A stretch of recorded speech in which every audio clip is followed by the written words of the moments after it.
wanted to hire someone to help you, hopefully get a pardon from President Trump. Yeah. How is that going? Are you working on that still, or Well, I got sentencing on the 21st. okay? Still working on it. I'm still trying.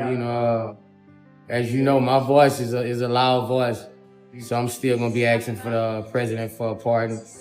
Right now, I don't have it, but I'm confident about my situation. I feel good about my situation. Hey, I'm blessed. I'm blessed not to be in prison right now. Everybody calling for me right these, but I'm gonna have to wait on a pardon for that. So praying for a pardon.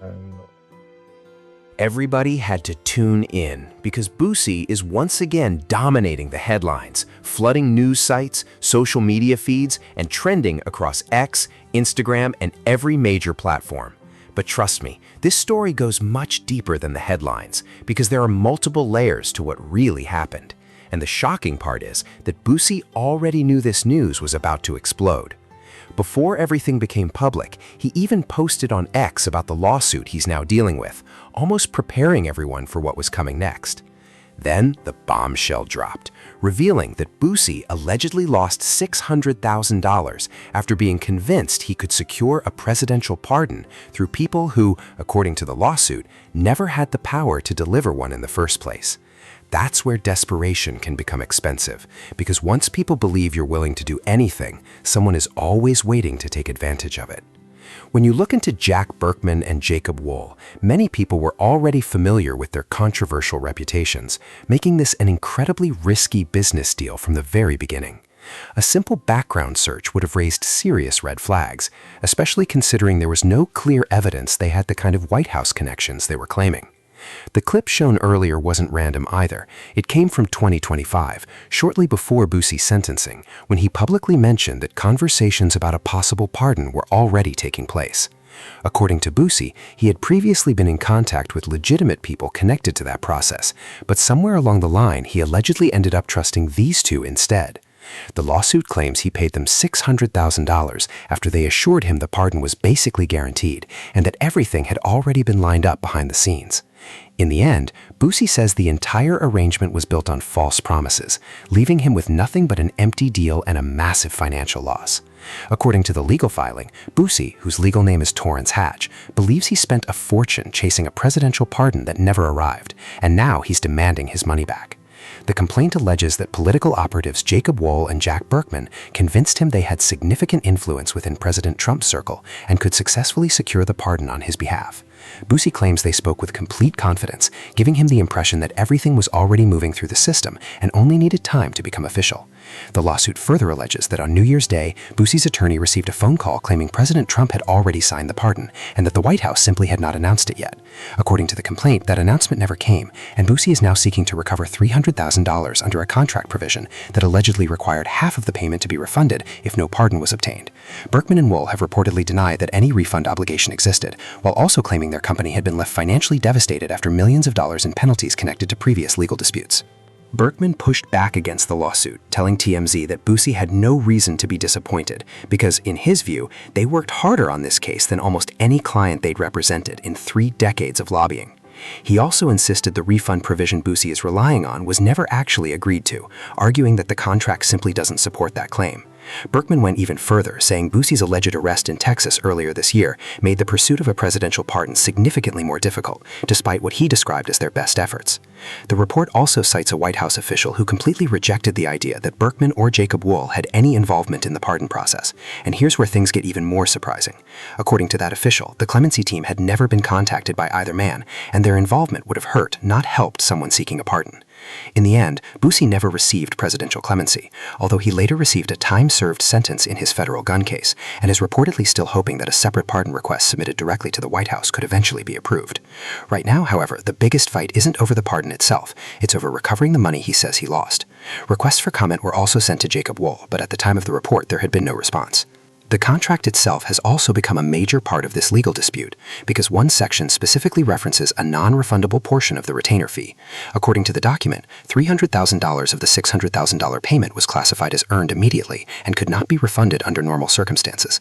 The remaining language focuses on how the legal services were structured, and that's exactly where Boosie's legal team appears to believe there's room for interpretation. Their argument is essentially that this wording creates a possible path to recover the remaining $300,000, even if the full amount can't be returned. On the other side, Berkman and Wohl reportedly maintain that no refund is owed and have argued they don't have the money anyway, which only adds another layer to this already messy battle. Then there's the background of the people involved, and you won't believe how much controversy follows them.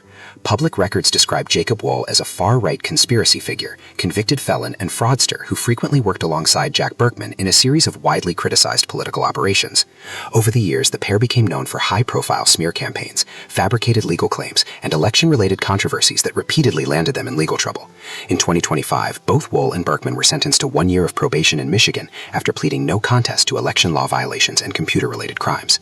Prosecutors said they orchestrated a robocall campaign targeting nearly 12,000 predominantly black residents in Detroit in an effort to discourage them from voting by mail, a case that further damaged their public credibility. Voting robocall scam in Detroit and other cities have been ordered to call back their victims. U.S. District Court in New York ordered Jack Berkman and Jacob Wohl to make the follow-up calls by 5 p.m. tomorrow, and the calls must inform victims that the message they received regarding mail-in voting was illegal and that it contained false information.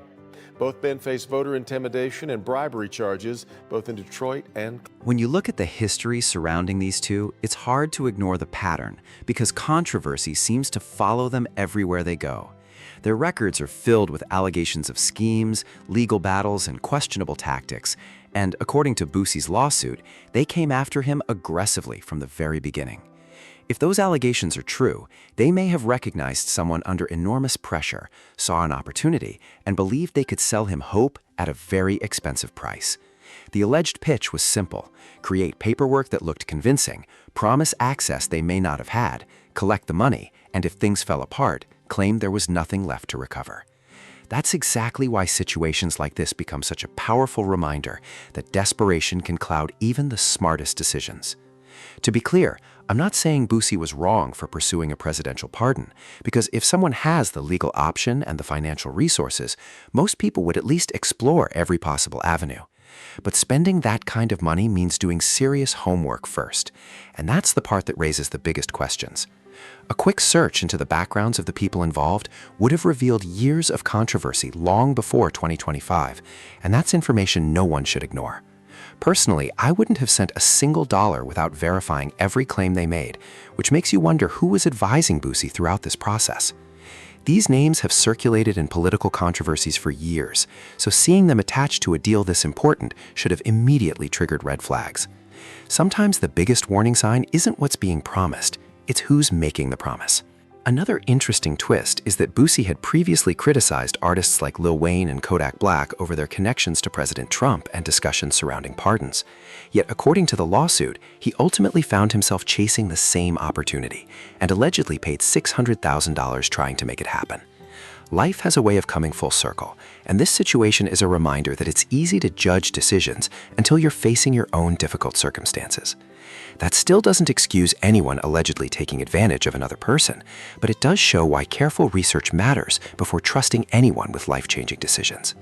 Sometimes just a few minutes of digging can reveal information that saves you from making a very expensive mistake. It's also worth pointing out that Boosie's more recent legal issues reportedly happened well after these pardon discussions had already begun. The Texas case connected to Memorial Day is a separate matter that he's still dealing with, and there have been ongoing questions about probation and future court appearances. In other words, he has multiple legal battles happening at once, making this one of the busiest and most complicated periods of his career. And that's exactly why I'll leave everyone with this. Before wiring someone $600,000 or any amount close to it, you better know beyond a doubt that they actually have the connections they're claiming to have. According to reports, Boosie had already been in contact with people connected to the legitimate process, yet this deal allegedly ended up involving individuals with deeply controversial backgrounds instead. If the allegations are accurate, that's a costly lesson that no one wants to learn the hard way. At the end of the day, the courts will sort out the legal claims, but this entire controversy has already become another chapter in the chaos surrounding Boosie. Let me know what you think, because this story is far from over, and you already know we'll be following every new development as it unfolds.